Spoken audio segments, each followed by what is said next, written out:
Bangsa bina itu bangsa bina apa tu? Ini kamu lagi sudah aku. Kami Christmas kamu le, dah boleh. Boleh kan?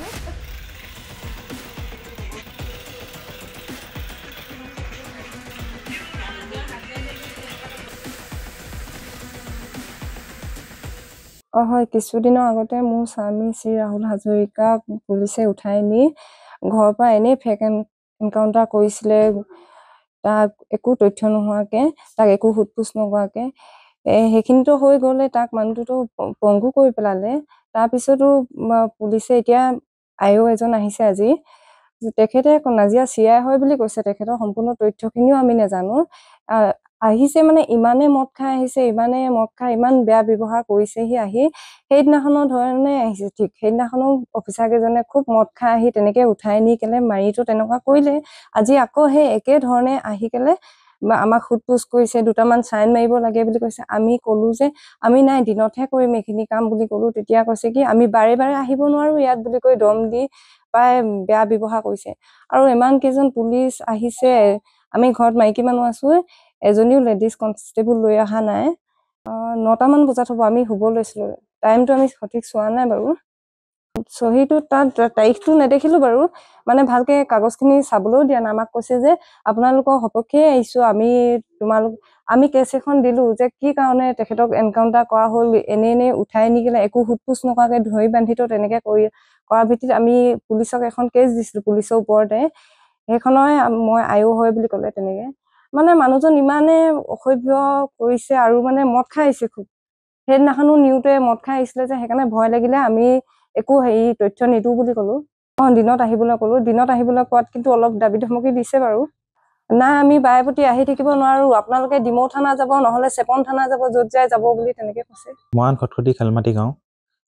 Nazia চিআই আহিছিলে তেখেতৰ নাম বিনোদ বৰুৱা তাৰপিছত তেখেতে আহি হুটপুচ কৰিম বুলি আহিলে তাৰপিছত আহি তেখেতে পুৰা মদ খাই আছিলে মদ খাই সোমাই আহিলে আৰু সোমাই আহি আমি বহিব দিলোঁ তাৰপিছত হুটপুচ কৰিম বুলি কিবা কিবি কৈ আছে আমি ক'লো ৰাতিপুৱা আহিব এতিয়াতো বহুত নিশা হৈছে আমি শুই থকা অৱস্থাত আছোঁ এতিয়াতো নালাগে ষ্টেটমেণ্ট ল'বলৈ একো বুলি ক'লোঁ তাৰপিছত সিহঁতে নাই এতিয়া ল'ম বুলি ক'লে জোৰ কৰিছে আৰু কিছুদিনৰ আগত ঘটনা হৈছিলে মোৰ ককাই ৰাহুল হাজৰিকা তেখেতক ঘৰৰ পৰা উঠাই লৈ ইনকাউণ্টাৰ কৰিছিলে ফেক ইনকাউণ্টাৰ তাৰে সন্দৰ্ভত আমি কেছ এখন দিয়া হৈছিলে সেই তাৰে হুটপুচ কৰিম বুলি আহোঁ বুলি ক'লে আৰু সেই ভিত্তিতে হুটপুচ কৰিম বুলি আহিছিলে তাৰপিছত আমি মানা কৰিলোঁ দিনত দিম এতিয়া মাজনিশা নালাগে আৰু আমি শুব লৈছিলোঁ আৰু সেইটো টাইমত তো ৰাতি নালাগে বুলি ক'লোঁ তাৰপাছতো তেখেতে জোৰ কৰি সোমালে তেখেতে অকলে থকা অৱস্থাত কৈছে এতিয়াই দি দে ভালে ভালে গোটেইখিনি কথাখিনি কৈ দিবি বুলি ক'লে তাৰপিছত আমাৰ লোকেল থানা আছিলে বাৰু লোকেল থানা এজন যেতিয়া আছে তেতিয়া একো কোৱা নাই অকলে থাকোঁতে কৈছে আৰু ভিডিঅ' চিডিঅ' নকৰিবি ইটো সিটো কথাবোৰ কৈছে মদ খাই পুৰা খোজকাঢ়িব পৰা নাই আমি ভিডিঅ' কৰি থৈছোঁ বাৰু তেখেতক বিশেষ কৰা নাই খালি কৈ আছে আৰু বাৰে বাৰে আহি থাকিব নাই এটা কেছৰ পিছত আমি লাগি থাকিব নোৱাৰো কৈছে আৰু ফোন কৰি আছে কাৰোবাক 9টা বজাৰ ওচৰা-ওচৰি হ'ব আৰু দাদা কেনে এনকাউন্টাৰ কৰিছিলে নাই এতিয়ালৈকে একো কোৱা নাই কিহৰ কাৰণে বুলি আমি দি থৈছোঁ আৰু কাগজ কেছখন আমাক লাগে কিহৰ কাৰণে এনকাউণ্টাৰ কৰিছে বুলি সিহঁতে আইও বুলিয়ে কৈছে আমাক কোৱা নাই বৰ বিশেষ ইমানেই কৈছে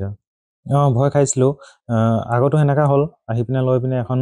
ভৰি নাইকিয়া হ'ল তেখেতৰ পংগু হৈ গ'ল চাৰা জীৱনৰ কাৰণে তো এতিয়া পুলিচ বুলি ক'লে অলপ ভয় লাগে আৰু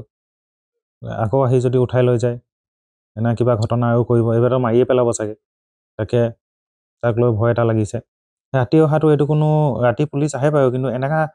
মদ খাই এইটো এনেকৈ অহাটো বহুত ভাল নহয় পুলিচটো জনা বুজা লোকেল থানা আহিছে লোকেল থানাজন বাৰু খোৱা নাই আৰু কিবা কথা থাকিলে দিনত আহি হুটপুচ কৰিব লাগে ঘৰত মহিলা আছিলে গোটেইখিনি মহিলাই আছে তাৰপিছত লেডিজ পুলিচো নাই বাৰু